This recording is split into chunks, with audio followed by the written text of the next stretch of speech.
बांग्लादेश के नए प्रधानमंत्री तारिक रहमान क्या जल्द भारत दौरे पर आएंगे?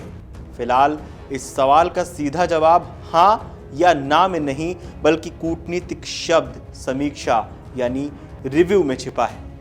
ढाका ने स्पष्ट किया कि प्रधानमंत्री नरेंद्र मोदी की ओर से मिले द्विपक्षीय भारत दौरे और आगामी 18वें ब्रिक्स शिखर सम्मेलन के विशेष निमंत्रण पर अभी विचार चल रहा है। अंतिम फैसला बांग्लादेश के पूरे विदेशी एजेंडे और दोनों देशों के बीच मौजूद संवेदनशील मुद्दों को ध्यान में रखकर लिया जाएगा। न्योते पर ढाका का रुख क्या है?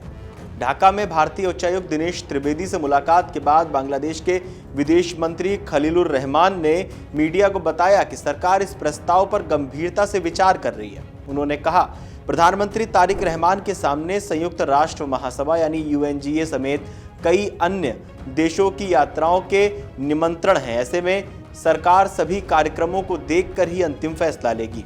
कूटनीतिक विशेषज्ञों का मानना है कि समीक्षा की ये भाषा दिखाती है कि बांग्लादेश ने भारत यात्रा का दरवाजा बंद नहीं किया है, लेकिन वो जल्दबाजी में कोई वादा भी नहीं करना चाहता। वो इस निमंत्रण का इस्तेमाल दोनों देशों के बीच पेंडिंग पड़े मुद्दों पर बेहतर स्थिति बनाने के लिए कर रहा है।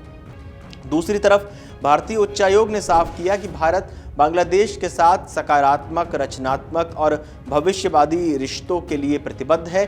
उच्चायुक्त दिनेश त्रिवेदी ने कहा कि भारत बांग्लादेश के नए नेतृत्व का स्वागत करने के लिए उत्सुक है। हालांकि दौरा कब और कैसे होगा, ये पूरी तरह से बांग्लादेश के प्रधानमंत्री का विशेषाधिकार है। नई सरकार, नया राजनीतिक संदर्भ, ये पूरी हलचल बांग्लादेश में आए बड़े राजनीतिक बदलाव के बाद हो रही है। अगस्त 2024 में छात्र आंदोलन के बाद शेख हसीना की सरकार का पतन हो गया था। इसके बाद करीब 18 महीने तक अंतरिम सरकार ने देश चलाया। फरवरी 2026 के आम चुनाव में बांग्लादेश नेशनलिस्ट पार्टी यानी BNP ने 2/3 बहुमत से भारी जीत हासिल की। वर्षों का निर्वासन खत्म कर स्वदेश लौटे तारिक रहमान ने बांग्लादेश के प्रधानमंत्री पद की कमान संभाली। PM बनने के बाद तारिक रहमान ने भारत के साथ आपसी सम्मान और समझ पर आधारित रिश्तों की वकालत तो की है, लेकिन साथ ही ये भी माना कि दोनों देशों के बीच कुछ जटिल मुद्दे मौजूद हैं। उनके लिए ये भारत दौरा महज एक औपचारिक प्रोटोकॉल नहीं है, बल्कि घरेलू राजनीति, इस्लामी धड़ों के दबाव और विदेश नीति के संतुलन का बड़ा इम्तिहान है। अब शायद आप भी सोच रहे होंगे कि आखिर वो कौन से मुद्दे हैं जिन पर यह पेंच फंसा हुआ है। तो शेख हसीना के सत्ता से हटने के बाद से ही भारत और बांग्लादेश के रिश्तों में पहले जैसी सहजता नहीं रही। रिश्तों को पटरी पर लाने की कोशिशें जारी हैं, लेकिन कुछ बड़े मुद्दे सामने खड़े हैं। शेख हसीना का मुद्दा। शेख हसीना फिलहाल भारत में शरण लिए हुए और ढाका की नई सरकार उन पर लगे आरोपों को लेकर प्रत्यर्पण की मांग भी कर रही है। विदेश मंत्री खलीलुर रहमान ने संकेत दिया है कि इस मुद्दे पर भी बातचीत की मेज पर चर्चा होगी। चीन और अमेरिका का फैक्टर। बांग्लादेश में चीन के बढ़ते प्रभाव और निवेश को लेकर भारत सतर्क रहता है। इस पर ढाका ने रुख साफ करते हुए कहा कि किसी एक देश, चीन या अमेरिका के साथ उसकी साझेदारी किसी दूसरे देश यानी भारत की कीमत पर या उसके खिलाफ नहीं होगी। घरेलू राजनीति और राष्ट्रवाद। तारिक रहमान बांग्लादेश में अपनी छवि एक मजबूत और स्वाभिमानी नेता के रूप में बनाए रखना चाहते हैं। ऐसे में वे घरेलू स्तर पर यह संदेश नहीं जाने देना चाहते कि उनकी सरकार नई दिल्ली के किसी दबाव में काम कर रही है। अब इसका भारत को क्या कुछ फायदा होगा, एक बार वो भी समझ लेते हैं। तो भारत और बांग्लादेश करीब 4096 किलोमीटर लंबी सीमा साझा करते हैं, जो भारत की सबसे लंबी भू सीमा है। अगर तारिक रहमान भारत आते हैं और बातचीत सही दिशा में आगे बढ़ती है, तो भारत को 4 प्रमुख मोर्चों पर सीधा लाभ मिलेगा। पूर्वोत्तर की सुरक्षा और उग्रवाद पर लगाम। BNP सरकार के साथ सहयोगात्मक संबंध रहने से ULFA और NLFT जैसे पूर्वोत्तर के उग्रवादी समूहों के लिए बांग्लादेश में सीमा पार ठिकाने बनाना मुश्किल हो जाएगा। साथ ही हथियार, ड्रग्स और मानव तस्करी रोकने में दोनों देशों का सीमा प्रबंधन मजबूत होगा।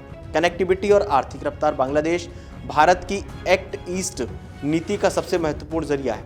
अगर रिश्ते बेहतर होते हैं तो मैत्री सेतु और अगरतला खरौरा रेल लिंक जैसी परियोजनाएं तेजी से आगे बढ़ेंगी। इससे सिलीगुड़ी कॉरिडोर, जिसे चिकन नेक कहा जाता है, पर भारत की निर्भरता घटेगी और पूर्वोत्तर राज्यों तक सामान पहुंचाने की लागत काफी कम हो जाएगी। फिलहाल दोनों देशों के बीच द्विपक्षीय व्यापार $14.1 अरब का है, जिसमें और बढ़ोतरी की संभावना है।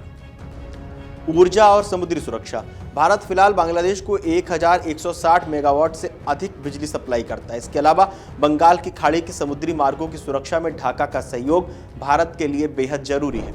चीन पाकिस्तान का संतुलन। बंगाल की खाड़ी में चीन की बढ़ती मौजूदगी भारत के लिए रणनीतिक चिंता का विषय है। अगर बांग्लादेश भारत के साथ संतुलित साझेदारी बनाकर रखता है तो बे ऑफ बंगाल रीजन में भारत को रणनीतिक बढ़त मिलेगी। आगे क्या कुछ हो सकता है? बांग्लादेश के विदेश मंत्री की ओर से दिए गए बयानों से साफ है कि आने वाले कुछ हफ्तों में दोनों देशों के बीच बैक चैनल और औपचारिक बातचीत का दौर चल सकता है। यदि भारत और बांग्लादेश शेख हसीना के मुद्दे, सीमा प्रबंधन और व्यापारिक हितों पर एक साझा सहमति या पैकेज तैयार कर लेते हैं तो पीएम तारिक रहमान का भारत दौरा न केवल तय होगा बल्कि यह दक्षिण एशियाई राजनीति के लिए एक बड़ा टर्निंग पॉइंट भी साबित हो सकता है। आप लोगों को क्या लगता है इस खबर को लेकर? जो कुछ रिपोर्ट्स के माध्यम से जानकारी हमें मिली, विशेषज्ञों से बात करने के बाद जो जानकारी हमने जुटाई वो हमने आप तक पहुंचाई, आपसे साझा की। आप लोगों को क्या लगता है आप हमें कमेंट बॉक्स में जरूर बताएं और देश और दुनिया के तमाम बड़ी खबरें जानने के लिए आप जुड़े रहिए amarujala.com के साथ। बहुत बहुत धन्यवाद। अगर आप ये वीडियो YouTube पर देख रहे हैं तो हमारे चैनल को सब्सक्राइब कर बेल आइकन दबाएं और Facebook पर देख रहे हैं तो हमारे पेज को लाइक करें।